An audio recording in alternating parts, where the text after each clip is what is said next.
12 de mayo de 1945. El tren se fue deteniendo con un estremecimiento, los hierros chirriando contra los rieles, y las mujeres en su interior se inclinaron hacia adelante, con el rostro pálido bajo la mugre. Les habían dicho 1000 cosas sobre lo que les esperaba. Rumores susurrados en los barracones, propaganda vociferada por oficiales desesperados por mantener en pie la moral de un Reich en ruinas. Algunas creían que serían alineadas y fusiladas, otras que las arrojarían a las minas como esclavas, y casi todas temían la violación y el hambre. Sus uniformes ya no estaban planchados, sus botas estaban cuarteadas, su cabello recogido en nudos improvisados. Eran soldados sin armas, auxiliares sin guerra, mujeres sin patria. Las puertas del tren se abrieron con un quejido y, por primera vez desde la rendición, entró aire que no olía a humo ni a acero. Una mujer, quizá de 24 años, con los pómulos afilados por el hambre, bajó primero. Se sujetó el abrigo con más fuerza, como si ese gesto pudiera blindarla contra la humillación. Todo a su alrededor estaba quieto, llano, increíblemente limpio. Vallas de madera se extendían a lo lejos. El alambre de púas brillaba al sol, preciso y geométrico, pero no había gritos ni perros ladrando. Los guardias estadounidenses, con uniformes impecables, esperaban con calma distante. Sus rifles parecían herramientas más que amenazas. El silencio mismo era inquietante. Se preparó para la crueldad. Y entonces llegó, el olor.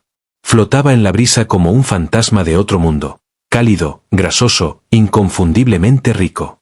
Tocino, chisporroteando. Se quedó paralizada, y también las mujeres detrás de ella. Era imposible, casi obsceno. El tocino era una palabra del recuerdo, de mañanas antes del racionamiento, de cocinas donde los padres aún volvían con su salario y los niños jugaban sin sirenas encima. Olerlo allí, al borde del cautiverio, era como escuchar risas en un cementerio. El estómago se le retorció en rebelión contra su vacío. Recordó la última comida que había tenido en Alemania, un caldo aguado con nabos y pan duro que se deshacía como polvo. Lo había comido rápido, sabiendo que su hermano menor, si aún vivía entre los escombros de Leipzig, tal vez no tendría ni eso. Y allí estaban los estadounidenses, cocinando cerdo para prisioneros.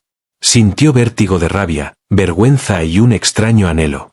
Los guardias les hicieron señas para formarse. Sus voces eran firmes, pero no crueles, y uno hasta intentó una frase rota en alemán. Las mujeres obedecieron, cada paso acompañado del creciente olor del desayuno. Para algunas era insoportable. Una murmuró maldiciones contra los americanos por burlarse de ellas con semejante lujo. Otra rompió en llanto silencioso, con las manos temblando sobre la falda. Y sin embargo, ninguna dejó de respirar profundo. El olor se volvía un imán, arrastrando memoria y hambre en una sola sensación desconcertante. Dentro del campo, la realidad se desplegó con una extrañeza casi teatral. Los barracones eran de madera, firmes, con catres de paja alineados en filas. Ventanas dejaban entrar la luz. Había cubos de agua listos para el aseo. No era un palacio, pero comparado con sótanos y edificios quemados que habían sido su hogar, aquello parecía casi deliberadamente ordenado. Una mujer susurró que le recordaba a un internado y, aunque lo dijo con amargura, sus palabras traían un peligroso eco de consuelo. La joven de 24 años se quedó mirando hacia el comedor. Humo salía de las chimeneas, por las puertas abiertas, vio bandejas puestas con platos. No tazas de lata ni cubetas, sino platos. Se le apretó la garganta. Había esperado ser empujada, insultada, despojada de su dignidad. En cambio, todo se movía con eficiencia tranquila, con disciplina que no se apoyaba en la crueldad. No lo creyó. Ninguna lo hizo. Tenía que ser una trampa, una representación, un ablandamiento antes del golpe. Cuando por fin las hicieron entrar, lo primero que las golpeó fue el sonido, el chisporroteo de la grasa sobre el hierro. Soldados con delantales, sí, soldados con delantales, giraban tiras de tocino con pinzas de metal. El aire vibraba con el calor, con la sal y el humo, con algo casi musical en su simpleza. Las mujeres avanzaron, los ojos nerviosos, incapaces de conciliar el miedo con lo absurdo de la escena. Les entregaron platos. Sobre ellos había pan, papas y, para su asombro, 1 o 2 tiras de tocino. La joven de 24 años miró el suyo, la mano temblorosa. Pensó en su madre, que había muerto en un bombardeo 2 inviernos atrás, abrazando una foto de su padre, que nunca regresó del frente ruso. Pensó en los niños mendigando en las calles de Dresde, con manos esqueléticas que se alzaban por migajas de carbón.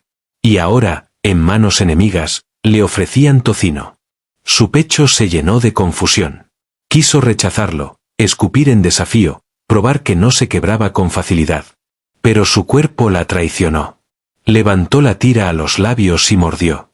El sabor fue abrumador. Sal, grasa, calor. Le llenó la boca con memoria, vergüenza y un alivio tan intenso que parecía dolor. Las lágrimas brotaron, calientes e involuntarias. Comió rápido, casi con desesperación, antes de que regresara la razón. A su alrededor, otras hicieron lo mismo. Algunas reían entre lágrimas. Otras masticaban despacio, reverentes, como temiendo que la comida desapareciera. Otras la apartaron, incapaces de reconciliar el orgullo con el hambre. Pero por unos minutos, el comedor estuvo en silencio, roto solo por el sonido de la masticación. Un guardia estadounidense se apoyaba en la puerta, mirando.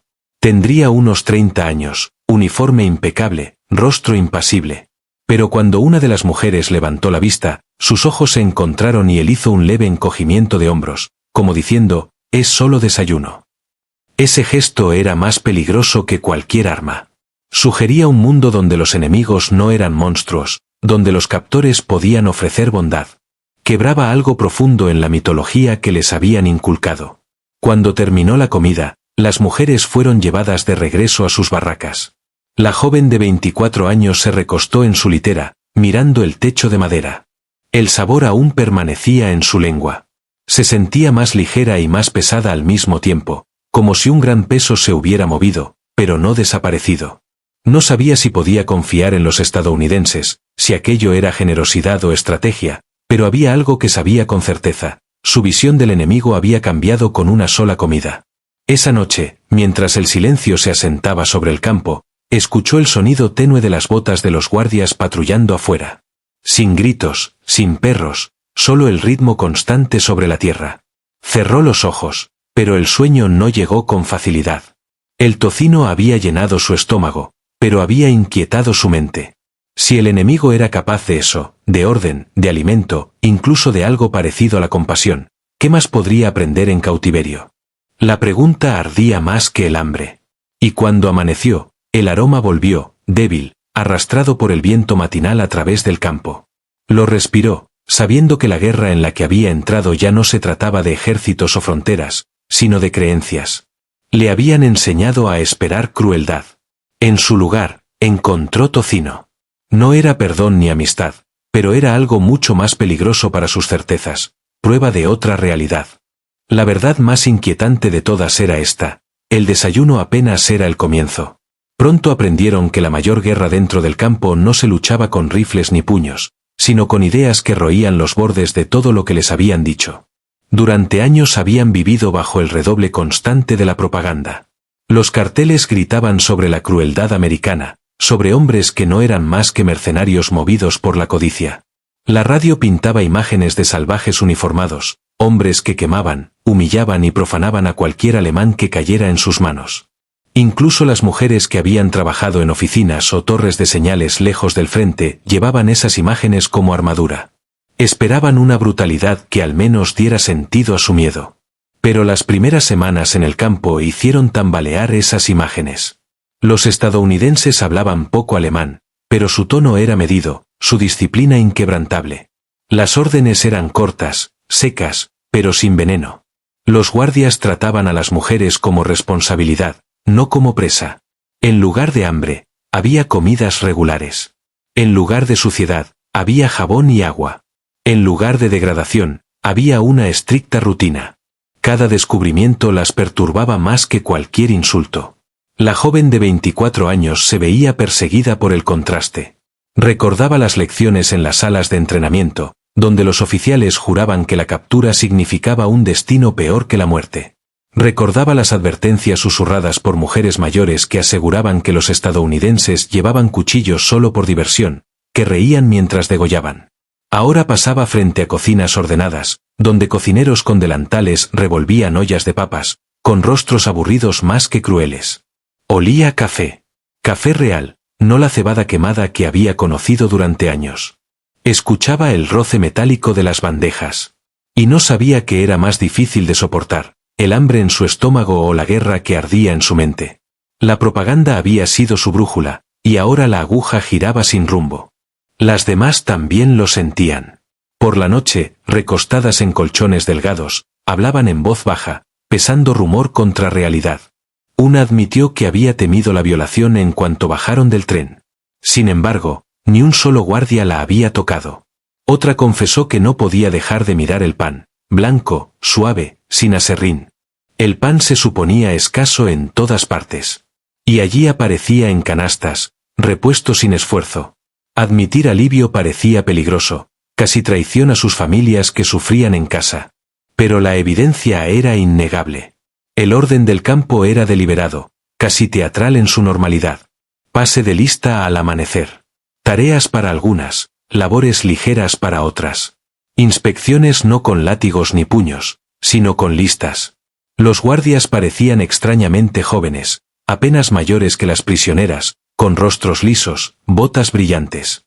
Su confianza no venía de los gritos, pero esa confianza no nacía de gritos, sino de certeza. Para las mujeres alemanas, que habían vivido años en un mundo de escasez y miedo, esa certeza era tan extraña como irritante. La joven de 24 años empezó a notar detalles que la inquietaban. Veía a un guardia compartir un cigarrillo con otro, riendo en voz baja, como si la guerra fuera solo una molestia distante y no la ruptura de naciones. Escuchaba música fluir débilmente desde un gramófono en los cuarteles de los oficiales. Jazz, juguetón, absolutamente indiferente a la derrota o la victoria. Observaba cómo sacaban restos de comida de las cocinas. Trozos de grasa de tocino tirados sin más, y el pecho se le apretaba al pensar en los niños de Hamburgo o Leipzig que habrían peleado entre sí por esas obras. La crueldad no estaba en golpes ni en hambre, sino en la insoportable prueba de que el enemigo podía permitirse la abundancia mientras su pueblo moría de hambre. Había momentos de ironía tan aguda que casi dolían. Una vez, cuando las mujeres se formaban para la comida del mediodía, un guardia intentó pronunciar una frase en alemán. La destrozó tanto que varias no pudieron evitar reír antes de que la vergüenza les cerrara la boca. El guardia solo sonrió, indiferente. Reírse de un estadounidense y seguir con vida ya era una grieta en el mundo que habían conocido. En otra ocasión, a una mujer se le cayó la bandeja, y un joven americano se agachó a ayudarla a recogerla. No se burló. Solo se encogió de hombros, murmuró algo en su idioma y volvió a su puesto. Ella se quedó inmóvil, como si hubiera visto el fantasma de un mundo en el que la bondad podía cruzar los cercos de alambre. Aún así, la sospecha persistía. Seguramente, se decían, esto era temporal. Seguramente la crueldad llegaría más tarde, cuando sus defensas estuvieran debilitadas. Algunas se negaban a comer el tocino, lo rompían en pedazos y lo dejaban intacto, como demostración de que no serían engañadas. Otras escondían pan en los bolsillos, guardando costras por si la abundancia desaparecía de repente. La joven de 24 años intentaba equilibrar el orgullo con la supervivencia, diciéndose que aceptar comida no era aceptar la derrota. Pero cada bocado le sabía a traición, traición al régimen que le había mentido y a los civiles que aún se morían de hambre en Alemania. De noche, las luces del campo brillaban firmes en la oscuridad. Más allá del alambre había un continente en ruinas, pero dentro había orden, rutina, incluso seguridad. Una paradoja imposible de resolver. Las cartas a casa, cuando se leían en voz alta, estaban escritas con cautela, ocultando detalles, por miedo a no ser creídas. ¿Quién entendería si escribían, «¿Comemos mejor aquí que ustedes afuera?» Sonaría a traición, a locura o a ambas. Pero era cierto. Los estadounidenses parecían casi inconscientes del efecto que producían. Para ellos, quizás alimentar bien a los prisioneros era solo cuestión de normas, un punto de la Convención de Ginebra. Para las mujeres, era una revelación que clavaba más hondo el cuchillo de la duda. Si sus captores obedecían reglas de justicia, si ofrecían comida y refugio, entonces la imagen de América como un enemigo bárbaro se derrumbaba. Y si esa imagen caía, ¿qué más había sido mentira? La joven pensaba otra vez en su hermano. ¿Había muerto aferrándose a la creencia de que los estadounidenses eran monstruos? Había ido a la tumba luchando contra fantasmas, mientras ella ahora comía su comida y dormía bajo su vigilancia. El pensamiento le vaciaba el pecho. No podía decirlo en voz alta, ni siquiera a las mujeres a su lado. Pero la guerra dentro de su mente ya era más ruidosa que la que había quedado atrás. Así pasaban los días, cada comida otro recordatorio de que el viejo mundo se había ido. El tocino se volvió más que alimento. Era un arma, un símbolo, un desafío. Las obligaba a cuestionar no solo al enemigo, sino también a sí mismas. Algunas se endurecieron más, jurando no doblarse jamás, sin sonreír aunque el campo estuviera cada vez más ordenado. Otras se ablandaron, reconociendo con cautela que sobrevivir exigía más que resistencia. La joven de 24 años oscilaba entre ambas, desgarrada por el hambre y el orgullo, la vergüenza y el alivio. Una tarde, al caer el sol tras el alambre, se sentó sola, mirando el humo que salía de las chimeneas de la cocina. El aroma de la cena se extendía por el patio, tocino otra vez, mezclado con papas y pan. Cerró los ojos, dejó que el olor la envolviera y susurró un nombre que no pronunciaba desde el bombardeo de Leipzig, el de su hermano. Por primera vez, sintió la verdad presionando contra ella como una cuchilla. Tal vez la mayor crueldad no era que los americanos las golpearan, sino que no lo hicieran. Y en esa bondad inquietante había una lección que aún no estaba lista para enfrentar. Cuando sonó la campana para la siguiente comida, se levantó con las demás, con el estómago apretado. Pero lo que les esperaba en los días siguientes no pondría a prueba solo su hambre. Retaría sus creencias más profundas. Porque los estadounidenses estaban preparando algo aún más peligroso que el tocino: ideas. Las mañanas comenzaban con el repique de la campana y el arrastre de botas por el patio. Pero pronto otro sonido se mezcló con el ritmo de la vida en el campo. El murmullo de voces inclinadas sobre libros, el rasguño de lápices contra papel, la cadencia torpe de palabras en inglés pronunciadas por lenguas alemanas. Los estadounidenses no se conformaban con alimentar a sus prisioneros. Querían enseñarles. Al principio, las mujeres rieron con amargura cuando oyeron el rumor. Lecciones tras el alambre. Parecía absurdo, otro truco para quebrar su orgullo. Pero luego los guardias abrieron una barraca larga, despejaron el espacio y colocaron bancas de madera en filas. Apareció un pizarrón, gastado pero útil. Llegaron cajas de libros, algunos con páginas amarillentas por los años, otros aún con olor a tinta fresca. Lo que había comenzado con tocino continuaba ahora con oraciones. La joven de 24 años entró al aula con recelo, cruzando los brazos sobre el pecho como si quisiera protegerse. A su alrededor, las demás se movían igual de desconfiadas, mirando de reojo hacia el pizarrón donde un sargento estadounidense había escrito con tiza una sola palabra: Freedom. La subrayó 2 veces y sonrió como si ese significado fuera alimento. Las mujeres se miraron inquietas, temerosas de lo que esa palabra pudiera exigirles. Las lecciones empezaron con frases simples en inglés que se retorcían torpemente en sus bocas alemanas. Good morning. How are you? My name is. El sargento exageraba la pronunciación, su voz casi juguetona, animándolas a repetir. Algunas murmuraban las palabras con la mandíbula apretada, otras reían nerviosas de sus errores. La joven mantenía el rostro serio, pero cuando susurraba las palabras, sentía que se movían extrañas en su lengua, más ligeras que el peso gutural de su propio idioma. Y eso la descolocaba. Más allá del vocabulario, los estadounidenses introdujeron películas. Una tarde, reunieron a las mujeres en el comedor donde un proyector cobró vida. En la pantalla aparecieron ciudades en ruinas, cadáveres con uniformes de rayas, figuras esqueléticas tambaleándose hacia las puertas de la liberación. Las mujeres miraban en silencio, pálidas, con la respiración contenida. Algunas susurraban negaciones, otras apartaban la vista. La joven sintió el estómago anudarse. Había creído, o querido creer, que esas historias eran exageraciones. Pero la cámara no apartaba la mirada. La verdad se desplegaba, granulada pero innegable. El tocino había sido el primer golpe. Ese era el segundo, mucho más oscuro. Los estadounidenses no las gritaban ni las forzaban a confesar. Simplemente dejaban que las imágenes se alojaran en sus mentes. Después volvían a las lecciones, a los libros, como si dijeran, el mundo en el que creían ha terminado. Ahora aprendan el idioma de otro. Algunas mujeres resistieron más después de aquellas películas, refugiándose en el silencio. Otras se inclinaban hacia adelante, hambrientas no solo de comida, sino de conocimiento, como si la educación fuera una escalera para salir de los escombros de su vida anterior. Las cifras se colaban en sus días como un murmullo de fondo. Más de 370,000 prisioneros alemanes estaban en manos de Estados Unidos, miles de ellos mujeres, repartidos entre Europa y América. Muchos campos tenían bibliotecas con novelas, historia e incluso poesía. Para mujeres que habían visto libros arder en plazas públicas pocos años atrás, aquella súbita abundancia de palabras era desconcertante y embriagadora. La joven tomó un ejemplar ajado de Huckleberry Finn. No entendía todo, pero el ritmo de las frases la arrastraba. La libertad traviesa del viaje del muchacho era extraña e irresistible. Lo leía a escondidas por la noche, ocultando el libro bajo la manta como si fuera contrabando y no un regalo. No todas las lecciones eran suaves. Un oficial estadounidense pidió una vez que escribieran sobre su infancia.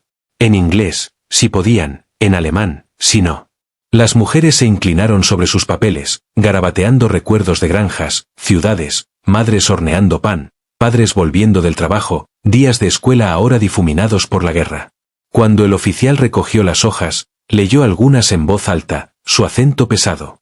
Entre ellas estaba la historia de la joven. Escuchó sus propias palabras, torpes e imperfectas, devueltas en la voz del enemigo. Por un instante se sintió desnuda, y sin embargo, en esa exposición había algo inesperado. Comprendió que los estadounidenses no se burlaban, sino que escuchaban. El humor aparecía en momentos extraños. Una vez, durante un ejercicio de inglés, el sargento intentó enseñar la palabra bacon. El aula estalló en carcajadas antes de que terminara de escribirla. Las mujeres se miraron entre sí, con los hombros temblando de risa. Por unos segundos, el alambre de púas desapareció, y lo absurdo de la escena, el enemigo enseñándoles a nombrar el alimento que había trastocado sus almas, era demasiado para contenerlo. El sargento sonrió, con polvo de tiza en los dedos, y dejó que la risa siguiera su curso. Pero debajo de todo seguía la tensión. Cada lección era un recordatorio de que los estadounidenses no solo alimentaban sus cuerpos, sino que moldeaban sus mentes. La joven luchaba con la culpa cada vez que disfrutaba de las clases.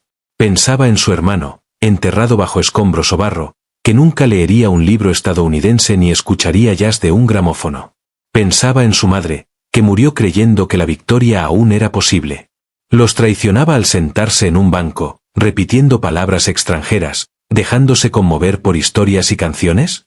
Y sin embargo, la alternativa, cerrar los oídos, hundirse en el silencio, le parecía otra forma de muerte. Los periódicos del campo, escritos por los prisioneros bajo supervisión, se convirtieron en otro campo de batalla. Había artículos que debatían política, filosofía, el significado de la democracia. Las mujeres los leían con cautela, los dedos manchados de tinta, los ojos abiertos ante ideas que antes habían sido prohibidas. Pensar, cuestionar, incluso dudar. Esos actos se volvían pequeñas rebeliones contra el pasado. Algunas rompían los periódicos después de leerlos, temiendo lo que esas palabras pudieran provocarles. Otras los doblaban con cuidado, guardándolos como reliquias. Día tras día, la joven de 24 años se sentía arrastrada a esa silenciosa revolución del aprendizaje. Comenzaba a saludar a los guardias en inglés, probando las frases en la lengua. Se detenía frente a la biblioteca, pasando los dedos por los lomos de los libros. Se descubría tarareando una melodía de una película, aunque la callaba rápido cuando las demás la miraban con desaprobación. Era como si las cercas de alambre ya no contuvieran solo su cuerpo, sino también sus creencias, y cada lección abría un pequeño agujero por donde se filtraba otra posibilidad. Pero las lecciones no estaban libres de dolor. Cuando mostraron otro carrete, esta vez con soldados estadounidenses distribuyendo comida en aldeas liberadas, sintió un vacío desgarrador. Recordó a los niños alemanes arañando por migajas, su propio hambre durante la larga marcha hacia el cautiverio. Comprendió que, mientras ella comía tocino detrás del alambre de púas, su pueblo moría de hambre afuera. La contradicción la atormentaba, dejándola inquieta. Los estadounidenses no exigían gratitud. No pedían lealtad. Simplemente seguían, día tras día, alimentando, enseñando, mostrando. Era una estrategia constante, más paciente que cualquier látigo, más desconcertante que cualquier golpe. La joven de 24 años comenzó a entender que su arma más poderosa no eran los fusiles, sino la certeza de que el conocimiento mismo podía deshacer las cadenas del pasado. Una tarde, mientras el sol teñía de rojo el patio, se quedó afuera de la barraca donde se impartían las clases. En sus manos tenía un cuaderno lleno de frases torpes en inglés, su caligrafía temblorosa pero decidida. Alzó la vista hacia el alambre de púas, que brillaba con la última luz. Más allá había ruinas a las que apenas podía imaginar regresar, dentro estaban las lecciones que aún no se atrevía a admitir que deseaba. Por primera vez no se preguntó qué le harían los estadounidenses, sino qué estaban haciendo ya dentro de ella. Cuando sonó la campana, llamándolas de nuevo a la clase, vaciló. Sus pies se sentían pesados, divididos entre la rebeldía y la curiosidad. Pero al dar el paso, comprendió que la guerra había cambiado una vez más. Ya no era una batalla de armas ni siquiera de propaganda, ahora era una batalla por su propia imaginación. Y lo siguiente que los estadounidenses planeaban mostrarles cortaría más hondo que un idioma o un libro. Las puertas se abrieron con el mismo chirrido metálico que antes las había tragado. Solo que ahora las liberaban hacia un mundo que apenas reconocían. Habían pasado meses, incluso años, tras los cercos, y las mujeres que salían ya no eran las mismas que habían aspirado con incredulidad y recelo el olor a tocino. La joven de 24 años ajustó el pequeño fardo que llevaba, algo de ropa, un cuaderno lleno de frases en inglés inseguras, un libro regalado por un guardia amable. Intentaba prepararse. Había sobrevivido al cautiverio, pero la supervivencia fuera del alambrado parecía menos cierta. El tren que las devolvía a Alemania iba repleto, traqueteando a través de paisajes marcados por el silencio. Los pueblos yacían arrasados, las chimeneas se alzaban como dientes rotos entre las cenizas. Puentes colgaban torcidos sobre los ríos, sus esqueletos de acero brillando al sol. Las mujeres pegaban la cara al cristal, buscando algo familiar y hallando solo ruinas. Una murmuró que los americanos las habían tratado mejor de lo que lo harían sus propias ciudades bombardeadas. Otra susurró que quizá el cautiverio había sido una misericordia disfrazada. Nadie discutió. Sus pensamientos estaban pesados con las imágenes de comidas regulares en medio del orden, mientras al otro lado del océano sus familias hacían fila por horas para recibir nabos y pan negro. Cuando el tren se detuvo, la joven bajó en medio del caos. Las multitudes se agolpaban, rostros demacrados, ojos vacíos. Los niños se aferraban a las faldas de sus madres, con mejillas hundidas y voces débiles de hambre. Ella se quedó inmóvil, con el corazón desbocado, abrumada por la cacofonía de necesidad. Por un instante añoró las filas regimentadas del campo, la certeza de las comidas, la previsibilidad de las campanas. La vergüenza la atravesó al pensarlo. La libertad se suponía dulce. En cambio, sabía a ceniza y ausencia. Su ciudad natal ya no existía. Donde antes había hileras de apartamentos, ahora solo quedaban escombros esparcidos como huesos. Encontró la calle donde estuvo la casa de su familia, solo para descubrirla arrasada. Un vecino, cojo y encanecido, le contó que su hermano nunca regresó, que su padre había muerto en Stalingrado y su madre aplastada bajo las vigas de un bombardeo. Las palabras cayeron sin ceremonia, pero le vaciaron el pecho como si fueran artillería. Se quedó entre las ruinas, abrazando su fardo, con el recuerdo del olor a tocino clavándose cruel en sus fosas nasales. Haber sido alimentada tan bien mientras su sangre se moría de hambre era supervivencia o traición. Los días siguientes fueron un limbo extraño. Se alojó con parientes lejanos que la miraban con recelo. Ellos habían soportado hambre, frío y bombardeos. Ella había sido prisionera, pero había comido. Sus mejillas tenían color, su cuerpo más firme que el de ellos. Un familiar le preguntó con dureza, ¿qué les diste a los americanos a cambio? Ella no pudo responder. ¿Cómo explicar que la supervivencia se le ofreció en forma de orden, de comidas, incluso de libros, sin trueques ni humillación? Su silencio solo profundizó la desconfianza. En las calles, escuchaba murmullos sobre los que regresaban. Algunos decían que los americanos los habían lavado el cerebro. Otros los despreciaban, diciendo que habían engordado en el cautiverio. Los niños la miraban con ojos resentidos, vientres hinchados por la desnutrición. Ella evitaba sus miradas, porque cada una llevaba el peso de una acusación. Por las noches permanecía despierta, escuchando a sus parientes moverse inquietos, preguntándose si resentían su presencia, si creían que traía consigo una vergüenza disfrazada de fortaleza.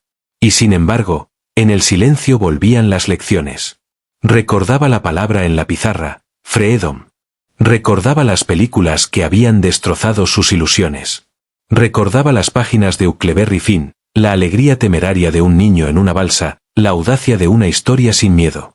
Estos recuerdos chocaban con las ruinas que la rodeaban. La Alemania a la que había regresado no solo estaba destruida en piedra, sino en espíritu. Los vecinos murmuraban sobre culpa, venganza, traición. La joven escuchaba, pero dentro de ella otra voz crecía, la misma que había escuchado por primera vez en la barraca de clases. La culpa, sin embargo, la perseguía. Cada vez que olía comida, sopa aguada de col o café de cebada quemada, su mente la traicionaba con el recuerdo del tocino chisporroteando en una sartén americana.